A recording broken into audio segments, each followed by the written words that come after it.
Se você acha que é só encomendar a sua bebezinha, esperar chegar em casa, colocar no terrário e vai estar tudo resolvido, você pode estar um pouco enganado. Essas bebês precisam de alguns cuidadozinhos básicos e esse vai ser seu guia geral de como criar uma Python Ball. Mas antes de continuar, eu quero te fazer um pedido. Deixa o seu like aqui no vídeo.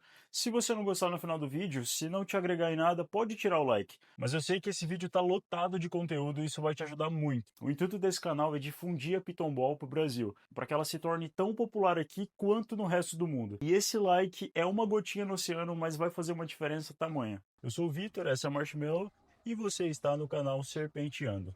A verdade é que criar um réptil é muito mais fácil do que criar um cachorro, um gato. Só que como a gente é formatado a aprender como cuidar de um mamífero, óbvio que o mundo dos répteis pode ser um pouquinho diferente de início. Mas a verdade é que uma vez que você aprende a cuidar de um réptil, isso pode ser transferido para outros répteis. Então, uma vez que você aprender a cuidar de uma Python Ball, você vai estar aprendendo a cuidar de outro réptil com algumas modificações, algumas adaptações, mas no geral é super tranquilo. Pode ser um pouco novo para você, mas assim que você pegar o básico, você vai ver o quão fácil é. Sobre esse guia básico, pode ser que tenha gente que faça um pouco diferente em alguns quesitos, mas eu vou passar para vocês o que eu aprendi, principalmente com alguns criadores americanos, o que funciona para mim, e para algumas coisas não existe uma regra fixa, tá? E o intuito aqui é te dar as melhores dicas do que eu venho aplicando e o que funciona bem. Lembrando que as balls são bichinhos exóticos. Então é super importante que você faça uma compra consciente, porque além de exóticas, elas vivem de 20 a 30 anos. Então é um compromisso que você tem que comprar já consciente, sabendo disso. E antes dela chegar em casa, é importante que você vire expert no assunto, entenda tudo para que ela chegue e você já tenha aí tudo encaminhado e não tenha nenhuma surpresa. A primeira coisa sobre as balls é entender que elas precisam se sentir seguras. Elas saem dos ovos já achando que qualquer predador vão predá-las.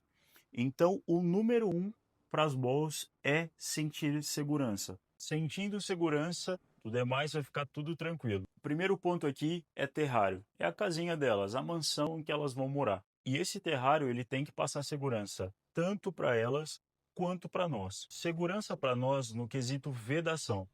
Então, independente do tipo de terrário que você obtiver, precisa ter uma vedação adequada que não seja fácil delas empurrarem ou delas abrirem por conta própria. Nenhuma fresta que fique aberta e, se for algum de tampa superior, precisa ter alguma chavinha, alguma trava que faça com que ela não empurre essa tampa e ele vá abrir facilmente. Elas são relativamente fortes e elas gostam de ficar explorando. Então, precisa de segurança nesse sentido, tá? Bom, sobre os tipos de terrário. Existem os terrários de MDF, que eles são muito comuns aqui no Brasil. Fácil personalização, dá para colocar gaveta, enfim, fazer algumas estantes. Então, eles são muito bons, fazendo ali um tratamento, principalmente na parte interna, para que eles fiquem resistentes à umidade, porque é um material que, se não tiver um tratamento, pode reter ali umidade, pode prejudicar no longo prazo.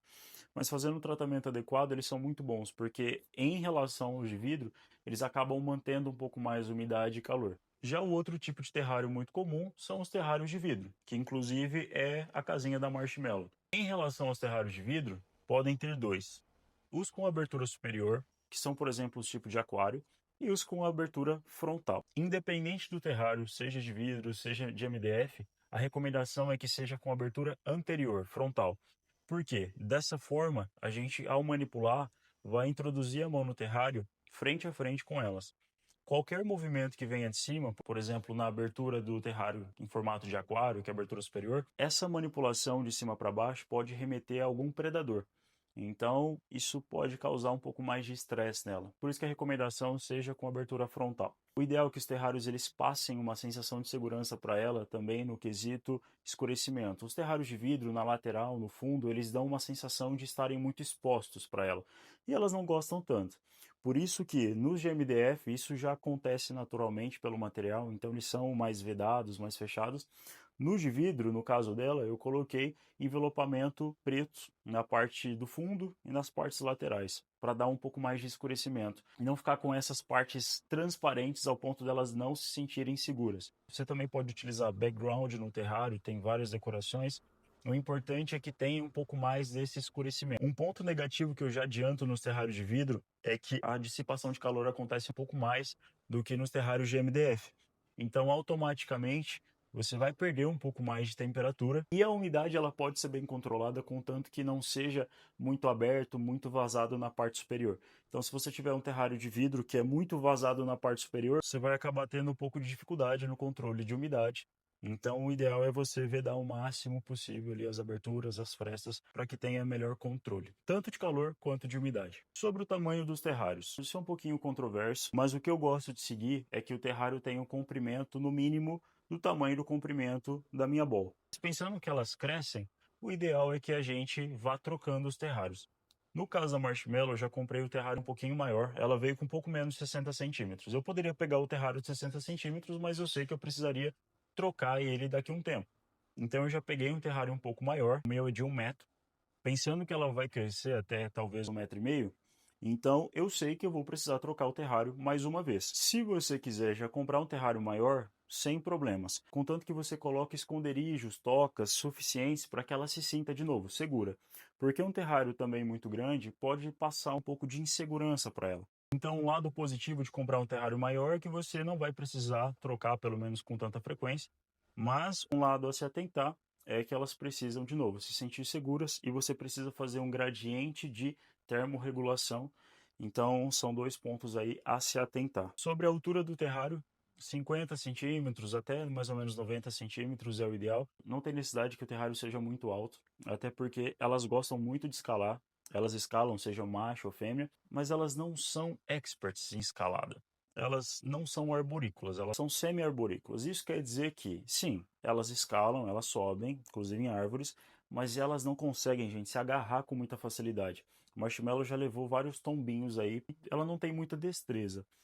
Então, cuidado com os terrários muito altos, porque sim, elas vão escalar e provavelmente elas vão se machucar. Sobre as tocas, a gente precisa de no mínimo 2 tocas, uma de cada lado, do lado frio e do lado quente do terrário. E o ideal é que elas tenham o mesmo formato. Por quê?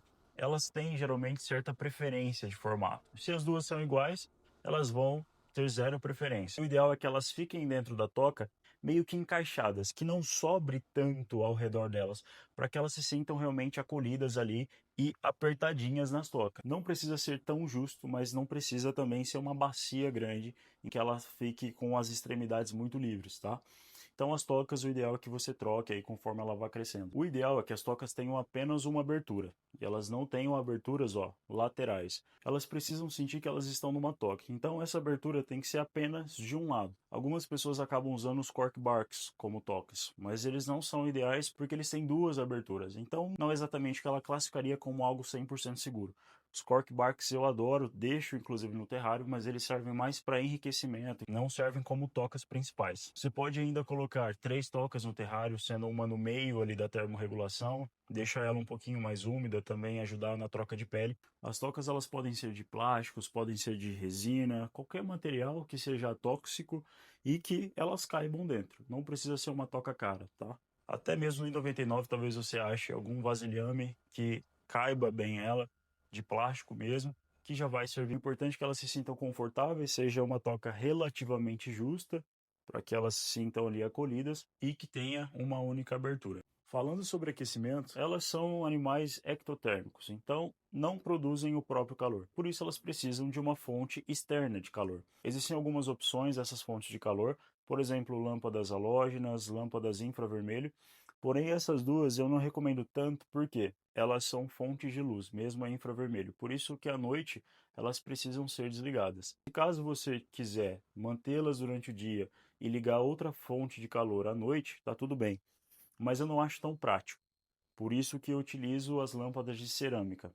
As lâmpadas de cerâmica, elas são recomendadas colocar fora do terrário, então as minhas ficam na parte externa, sobre o vidro. Se você for utilizar alguma lâmpada de aquecimento dentro do terrário, você precisa de uma proteção, uma grade, para que elas não se queimem. No meu caso, atualmente, por ser inverno, meu apartamento ser um pouco gelado, eu estou utilizando 2 lâmpadas de cerâmica, mais um tapete, uma placa de aquecimento debaixo do terrário. Se onde você mora você conseguir controlar a temperatura com apenas uma lâmpada, tá tudo bem. O importante é que no hotspot, ou seja, debaixo da toca quente, esse ponto ele atinge aí por volta de 31 a 32,8 graus Celsius, sendo 31 graus o ideal, e debaixo da toca fria, que o ponto ali esteja entre 26 a 28 graus na média, sendo 31 o ideal para o ponto quente e 26,5 o ideal para o ponto frio debaixo ali da toca. Isso, gente, de novo, pensando na temperatura do substrato abaixo da toca, não a temperatura do ar. Por isso é super importante um termômetro infravermelho, porque é com ele que você vai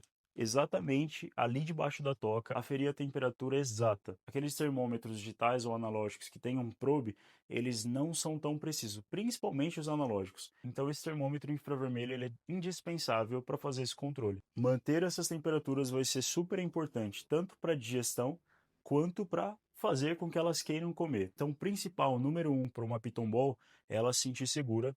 E número 2 é a temperatura adequada. O caso número 1 de recusa de alimentação geralmente tem a ver com temperaturas não adequadas. E elas sabem, se ela não tiver quentinha, ela não vai conseguir digerir. Pausa para deixar a bebê dentro do terrário, porque ela já começou a se incomodar aqui com a iluminação. Tchau, pessoal, marshmallow. Tchau, pessoal. Vamos lá. Existem algumas outras opções de fonte de calor. Tem algumas pedras de aquecimento, existem também as tocas que fazem esse aquecimento, e o que eu utilizo é a placa de aquecimento. Independente de qual seja essa fonte de calor que vá dentro do terrário, é super importante que você utilize um termostato. O termostato é um dispositivo em que você vai ligar essas fontes de calor, seja a placa, seja a toca, seja a pedra de aquecimento, e esse termostato vai controlar a temperatura através de um probe. Mesmo que o fabricante diga que a placa ou a pedra ou a toca não vá superaquecer, a gente não confia 100% porque existem relatos de vários acidentes com essas fontes de calor. Por isso que ao utilizar essas fontes de calor que vão em contato próximo do nosso animal, a gente precisa do termostato obrigatoriamente.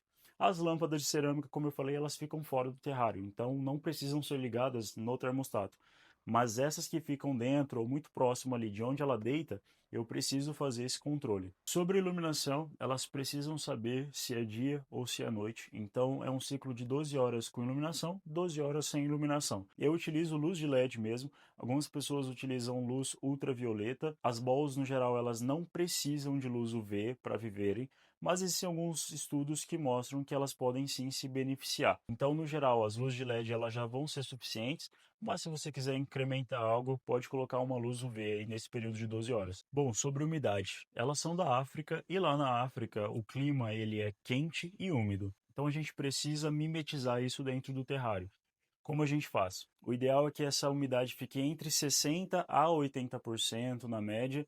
Num período que elas estiverem fazendo a troca de pele, o ideal é acima de 65% a 70%, para que isso ajude nessa troca. Como que a gente faz essa umidificação? Eu gosto, ao invés de borrifar sobre o substrato, que isso faria com que evaporasse muito fácil, eu gosto de pegar o substrato e umidificar a ponto dele ficar realmente úmido, sem necessariamente, ao apertar, escorrer, ficar muito encharcado. Então não pode acumular ali água no fundo do substrato, ficar extremamente encharcado e nem ter condensação ao redor do vidro, ao redor do terrário. Isso vai indicar que está em excesso. Se caso a umidade cair de 60% para 50%, não é motivo de desespero, mas abaixo de 50% é muito crítico. Algumas pessoas falam que manter muito úmido pode desencadear problema respiratório nelas. Na verdade, não é isso. Falta de umidade pode desencadear problema respiratório, ou então alta umidade com temperatura do ar muito fria. Por isso que as lâmpadas de cerâmica elas têm um ponto positivo de deixar o ar mais quente, só que elas também fazem com que a umidade evapore. Então, a cada 3 a 4 dias eu acabo umidificando o substrato. Nos terrários de MDF, os terrários que são mais vedados, que seguram mais a umidade, isso acaba demorando um pouco mais para ter que reumidificar. Para verificar a umidade, o ideal é que você tenha um higrômetro. Esse higrômetro aqui é da Xbon e o higrômetro ele precisa estar no substrato onde ela fica, mas do lado frio do terrário. Não é no meio do terrário, não é na altura do ar, é onde está o substrato. Inclusive aqui está 70% atualmente ali do lado frio, está ótimo. Esse higrômetro ele também tem um termômetro nele. Mas, de novo, esse termômetro ele não é o ideal. Você não vai se basear só nele. Você vai ter esse termômetro infravermelho para realmente aferir a temperatura do lado frio e do lado quente precisamente. Sobre o substrato. Para as balls, Quanto mais retenção de umidade, melhor. No meu caso, eu faço um mix de pó de coco, chips de coco e uma misturinha que já vem pronta, e a retenção de umidade é ótima. Geralmente deixo uma espessura de mais ou menos 3 dedos de substrato, porque ela gosta de dar uma escavadinha. As balls geralmente elas gostam de fazer esse movimento um pouco debaixo da terra, então eu não gosto de deixar uma camada muito fina de substrato para ela. Além do que, essa camada faz com que eu tenha também retenção de umidade nos terços inferiores do substrato. Então isso acaba ajudando também na questão da umidade. Não é recomendado o aspen porque ele é um substrato que não segura umidade. Sobre a água, a gente coloca um potinho de água do lado frio do terrário para ela se hidratar, e a troca da água geralmente tende a ser 2 vezes na semana. Essa troca de 1 vez na semana não é tão interessante, elas gostam de água fresca, mas também não precisa trocar todos os dias. Outro cuidado semanal que a gente precisa ter é todos os dias, ou pelo menos a cada 2, 3 dias, olhar se ela não fez xixi ou cocôzinho. No geral elas demoram para fazer cocô, mas é importante sempre manter limpo. Quando a gente vai fazer a limpeza, a gente retira ali o cocôzinho ou o xixi, que vem até um pouco solidificado, e também tira o substrato ao redor, para manter essa higienização. Como eu faço essa limpeza semanal boa, eu tendo a trocar o substrato todo do terrário por volta aí de 1 mês e meio a 2. Se você não for muito bom limpando, o ideal é que você troque 1 vez por mês todo o substrato do terrário, limpe ali o terrário por dentro e faça essa manutenção pouco maior. Isso vai fazer com que não prolifere ali nenhum micro-organismo e não traga nenhum prejuízo para o seu animal. O pote de água, ele pode ser de um tamanho pequeno. Algumas pessoas falam sobre colocar um pote de água maior para que ela fique dentro, porque elas gostam de entrar dentro da água. Geralmente o que a gente vê é que essas cobrinhas elas entram dentro para umidificar, porque a umidificação do terrário ela não está adequada. A marshmallow, por exemplo, nunca entrou. Eu tinha um pote de água maior, ela nunca entrou nesse pote de água, porque eu sempre mantive a umidificação do terrário muito boa. Então não é necessário, não é obrigatório colocar esses potes maiores, contanto que a umidificação esteja controlada. Até porque, como elas gostam de água fresca, não é interessante que ela suje o potinho d'água, que ela deixe ali restos fecais ou de urina na região do pote, porque elas não vão beber na sequência. É interessante que a gente coloque enriquecimento ambiental, então às vezes trocar uma plantinha, uma flor, colocar folhas ali no substrato, colocar os cork barks, que servem nesse caso como enriquecimento, mais tocas, mais esconderijos. O ideal também é que existam alguns galhos para elas escalarem, ou então um background que tem ali algumas pedras. Enfim, elas gostam de escalar. Não são só os machos, como algumas pessoas dizem. A marshmallow é uma fêmea e ela ama fazer essa escalada. Isso é muito bom porque acaba exercitando a mente delas, e trocar algumas coisinhas dentro do terrário cada 30, 60 dias também é interessante. Quanto mais elas forem expostas a situações diferentes, melhor vai ser para o seu animal. Enriquecimento ambiental para um ser que vive num terrário é muito importante, e isso vai fazer com que elas pensem mais. É muito legal que existam várias texturas, seja nos objetos de enriquecimento, nas plantas. Eu utilizo plantas artificiais, tem gente que gosta de plantas aí vivas, porém elas são pesadinhas, então a maioria das vezes elas acabam matando as plantinhas porque elas vão deslizando em cima e acaba prejudicando a vida da planta. Sobre a troca de pele, elas começam trocando de pele com muita frequência depois que nascem, e isso vai diminuindo conforme o tempo passa. A marshmallow atualmente está trocando de pele mais ou menos a cada 1 mês e meio a 2, e geralmente o que a gente percebe de início é que elas ficam um pouco mais reclusas, mais do que já são. A barriguinha tende a ficar mais rosada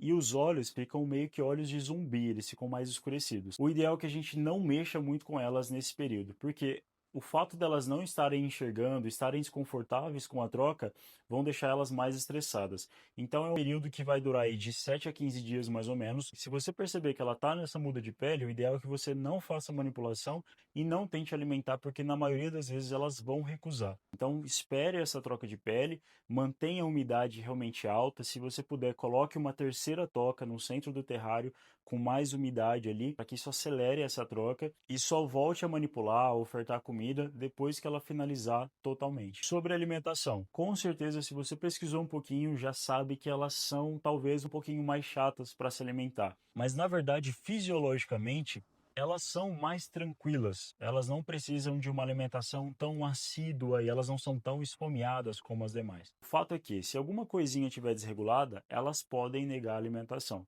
E aí fica um ponto de alerta. Algumas pessoas fazem alimentação com ratinhos vivos, mas isso não é tão recomendado. Por quê? Principalmente os ratos, eles tendem a ter dentes e as balls elas não são as melhores caçadoras. Na verdade, elas nem caçam na natureza. Elas são serpentes de emboscada. Então elas ficam paradas ali horas, dias, esperando para que um ratinho, um camundongo passe para elas pegarem a presa. E elas fazem esse abate por constrição. As pessoas que alimentam com presas vivas dizem que, pô, se elas fazem isso na natureza, então eu deveria reproduzir isso no terrário. Porém, eu não sou fã desse tipo de alimentação, primeiro porque eu prefiro dar um fim mais digno para os ratinhos, e segundo que o maior perigo é o ataque que um rato pode promover na sua bola. Existem inúmeros relatos, só pesquisar na internet, de ratos que atacaram as bolas. Especialmente porque na natureza, um ratinho ele pode ter ali a opção de fugir, porque ele está no ambiente aberto. Se você colocar um rato enclausurado dentro do terrário, e ele sente que ele está ameaçado, ele pode sim atacar a sua serpente. Então, caso você prefira alimentação de ratos vivos, você precisa obrigatoriamente fazer isso supervisionado. A alimentação mais recomendada é por presas já abatidas. Pode ser uma presa abatida no momento, ou então você comprar de biotérios legalizados. Eles já vêm congelados, você só faz o preparo, descongela certinho e serve. Esse descongelamento ele não pode ser feito no micro-ondas porque dá muito ruim, ele acaba explodindo quando ela morde. Ele tem que ser ou em banho-maria, ou você descongela dentro da geladeira e depois faz ali o aquecimento com um secador de cabelo, por exemplo. Mesmo do banho-maria, é interessante que você passe ali o secador, pelo menos na cabeça. Você vai ter que simular como se fosse um ratinho vivo, porque elas usam muito as focetas labiais, que são esses furinhos que elas têm aí acima do lábio. Isso serve para detectar calor. Elas não são animais que atacam. Mas se você estiver ofertando na mão e a sua mão estiver mais quente do que o rato, adivinha onde ela vai mirar. Por isso é importante na hora de ofertar sempre aquecer esse rato, utilizar uma pinça para ter uma distância segura da sua mão e simular ali um leve movimento como se ele estivesse realmente vivo. É super importante você também ter um caderninho ou fazer isso no celular de uma forma organizada. Você faça ali um calendário com todas as anotações. Desde o dia que a sua bola chegar em casa, você pesar, fazer mais ou menos ali a medida de comprimento dela e ir anotando todos os dias que você oferecer comida, que ela se alimentar, para que você tenha um controle do crescimento dela. Algumas pessoas dizem para alimentar fora do terrário, mas não é necessário. Existe aí um antigo erro que as pessoas achavam que se você fosse alimentar sempre ela dentro do terrário, quando você fosse só manipular, ela provavelmente acharia que seria alimentada e ela iria te atacar. Isso não é verdade. Pode alimentar ela dentro do terrário. Não tem necessidade de alimentar fora, até porque isso gera um pouquinho de estresse. É melhor a nível de estresse você comer dentro da sua casa, onde você já está acostumada, ou você ser colocado fora de casa. Para elas, elas preferem em casa. O tamanho das presas ele tende a ser mais ou menos o tamanho da espessura do ponto mais grossinho do corpo delas. Outra forma também de saber seria 10 a 15% do peso corporal delas. Então, por exemplo, a marshmallow está com 290 gramas, um ratinho, um camundongo de 29 gramas a 15% desse peso estaria já adequado para a alimentação dela. Uma forma de estimular elas a se alimentarem é que até elas atingirem 300 gramas, você faça aí uma alimentação periódica a cada 5 dias. Depois dos 300 gramas, você pode passar de 7 em 7 dias. E aí depois, juvenil adulta, isso passa para 15 a 20 dias. Conforme elas vão crescendo, a presa também vai aumentando. Mas elas nunca vão precisar se alimentar de algo maior do que um rato médio. Os machos, geralmente rato pequeno na fase adulta, e as fêmeas um rato médio. As fêmeas maiores e mais velhas, elas ficam com uma espessura maior do que a espessura de um rato médio, por exemplo. Mas você não vai precisar se atentar a ter uma presa que vá na espessura toda dela adulta. Um rato médio vai ser mais do que suficiente. Inclusive a forma do contorno do corpo dela vai ditar se ela está obesa ou está saudável. Depois dela se alimentar, você precisa ficar pelo menos aí de 2 a 3 dias sem manipulá-la, porque senão existe um risco de regurgitação. Imagina que depois de se alimentar, ela fica mais pesada e ela não tem mais a destreza, por exemplo, de se defender. Então ela se sente muito vulnerável. Se a gente causa estresse para ela, isso vai favorecer muito a regurgitação. Então é super importante respeitar esse tempo pós-alimentação. Bom, um guia geral basicamente é o que fazer para que ela fique viva. Mas um ser que vai ficar de 20 a 30 anos com você merece mais do que sobreviver. Então nos próximos vídeos a gente vai destrinchar um pouco mais alguns assuntos. Se você não deixou, deixa o seu like aqui e até a próxima.